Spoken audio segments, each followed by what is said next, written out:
Good morning, children. Now, our next chapter of social is from geography, that is agriculture. So, it is chapter number 4 of your NCERT book. Let us start. What is agriculture? It is the most healthful, most useful, and most noble employment of a man, said by George Washington. What it is in India, agriculture in India. So India is an agriculturally important country. हमारे country में 70% जो लोग हैं वो involve है किस में हैं, एग्रीकल्चर में. Agriculture produces most of the food that we consume. Agriculture also produce raw materials for various industries. Obviously जैसे कॉटन इंडस्ट्रीज़ हुआ, शुगर इंडस्ट्रीज़ हुआ, ये सारी चीज़ें जो प्रोड्यूस हो रही हैं वो किस बेस पे, इसके रॉ मटेरियल्स जो कच्चे सामान वो कहाँ से मिलते हैं, एग्रीकल्चर से. Did you know? Let us see.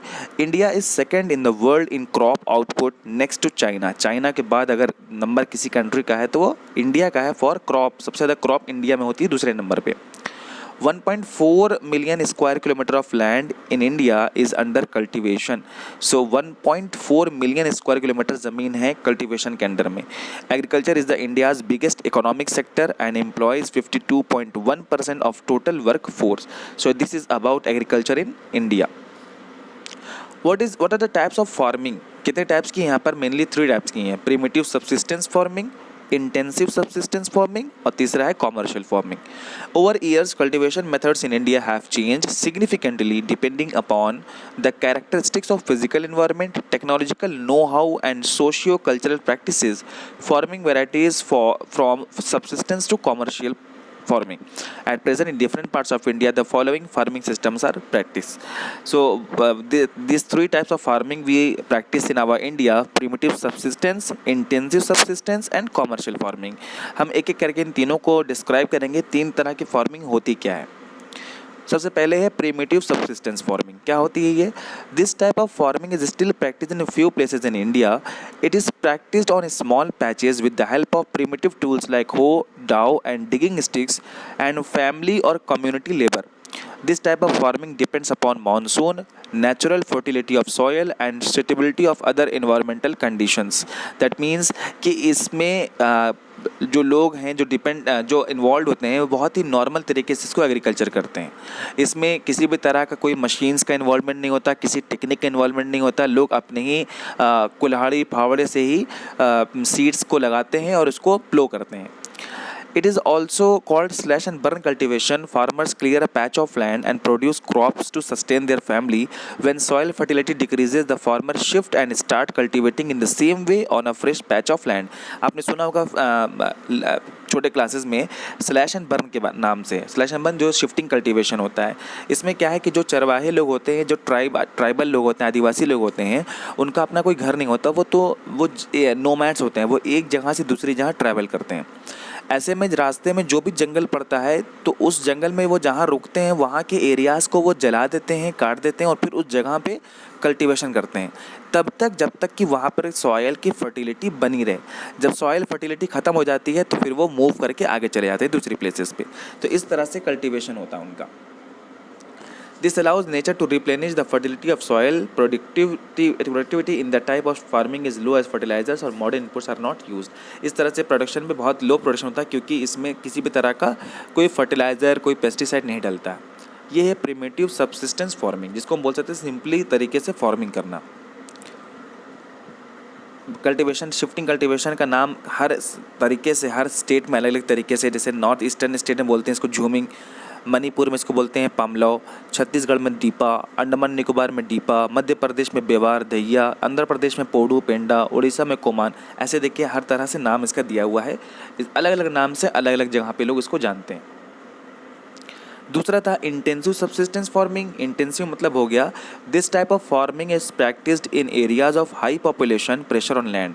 मतलब लोग ज़्यादा हों और ज़मीन कम हो, उस जगह की फार्मिंग को बोलते हैं हम intensive subsistence farming. It is labor intensive farming where high doses of biochemical inputs and irrigations are used for obtaining higher production. इस प्रोडक्शन में अभी हमने पढ़ा था प्रीमेटिव सब्सिस्टेंस में, जिसमें किसी भी तरह का कोई भी टेक्निकल चीज़ें, कोई भी मशीन चीज़ें नहीं यूज होती हैं, मैकेनिकल चीज़ें। लेकिन इंटेंसिव सब्सिस्टेंस में इसका अपोजिट है, इसमें लोग ज़्यादा होते हैं, ज़मीन कम होती है। ऑब्वियसली जब लोग ज़्यादा होंगे तो प्रोडक्शन भी ज़्यादा चाहिए, इसलिए वहाँ पर यूज़ होता है ऐसे मशीन्स का, ऐसे इनपुट्स का, जिससे प्रोडक्शन तेज़ी से हो। सो ये हमारा क्या है, ये intensive subsistence farming. 12% of the world farm is in India. ये इस तरह से जो एग्रीकल्चर होता है वो 12% पूरे वर्ल्ड का यूज़ होता है, इंटेंसिव सब्सिस्टेंस फार्मिंग। तीसरा है, थर्ड है कॉमर्शियल फार्मिंग। कॉमर्शियल फार्मिंग नाम से है जिसको हम प्रोडक्शन करके उसको बेच सकें। So in this type of farming higher doses of modern inputs like HYV seeds, आपने सुना होगा, high yielding variety of seeds, chemical fertilizers, insecticides and pesticides are used in order to obtain higher productivity. The degree of commercialization varies from region to region. For example, rice is a commercial crop of Punjab and Haryana, but in Odisha it is a subsistence crop.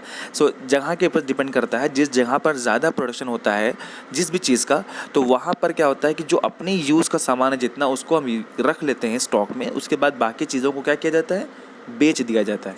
सो इस तरह के farming में बोलते हैं हम commercial farming.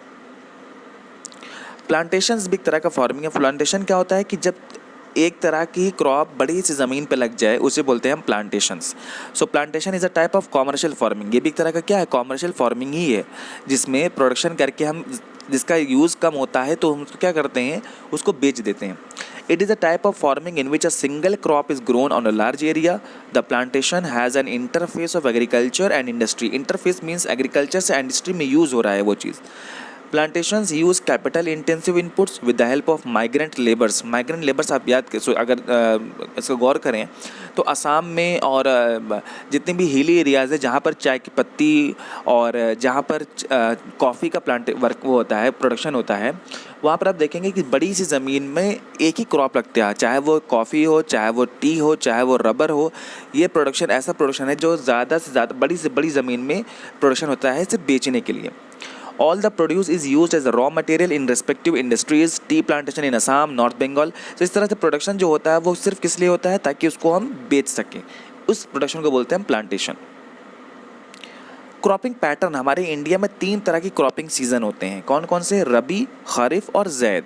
इन तीनों के बारे में पढ़ेंगे। पहला है रबी क्रॉप। रबी क्रॉप ये विंटर में बोई जाती हैं, सोने होती हैं और अक्टूबर दिसंबर में इसको हार्वेस्ट कर लिया जाता है, जिसको बोलते हैं हम रबी क्रॉप्स। अगर भूल जाए तो याद रखिएगा, विंटर का जो आर है वो याद दिलाता है, रबी का जो आर है वो याद दिलाता है कि विंटर। सो विंटर में जो लगे, और आई मतलब आई के ऊपर याद कर लेंगे हम गर्मी। सो गर्मी GARMI, लास्ट में आई आया और इसके लास्ट में आई है। सो जो विंटर में लगे और गर्मी में कट जाए वो होता है crops, rabi crops. Important crops are wheat, barley, peas, gram and mustard. States such as Punjab, Haryana, Himachal Pradesh, ये सारी जगह हैं जहाँ पर आपका प्रोडक्शन बिकेंगे। तो वो क्रॉप्स जो विंटर में लगती हैं और हार्वेस्ट समर में होती हैं, अप्रैल से जून में, उसको बोलते हैं रबी क्रॉप्स। दूसरा है kharif crops. Kharif crop means they are sown with the onset of monsoon in different parts of the country and harvested in September and October. उसे का अपोजिट कि जो मानसून के आने पे प्रोडक्शन हो जिसका, और अक्टूबर नवंबर में जो हार्वेस्ट हो जाए उसको बोलते हैं हम खरीफ क्रॉप। जैसे अभी आपको देखेंगे भुट्टा जहाँ मिल रहा है आपको, वो क्या है, वो खरीफ क्रॉप्स है। और बाकी जितने भी इसमें प्रोडक्शन है जैसे मेज़, ज्वार, बाजरा, ये सारी चीज़ें जो है वो कैसी हैं, खरीफ क्रॉप्स हैं।